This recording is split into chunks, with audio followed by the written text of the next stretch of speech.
Welcome to Market Peeker. Ever heard the phrase, "The trend is your friend"? That's the essence of technical analysis. Today, we'll break down what technical analysis is and how it can help you make smarter trading decisions. So, what is technical analysis?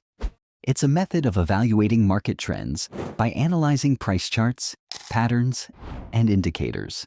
Unlike fundamental analysis, which looks at economic factors, technical analysis focuses solely on past price movements and trading volume. Why does it work? Because history often repeats itself. Traders believe that patterns in the market reflect human behavior, which tends to follow predictable trends over time. Key tools of technical analysis include charts, line charts, bar charts, and candlestick charts show price movements visually. Indicators. Tools like moving averages, RSI, and MACD help identify trends, momentum, and potential reversals. Support and resistance levels. These highlight where prices tend to bounce back or break through.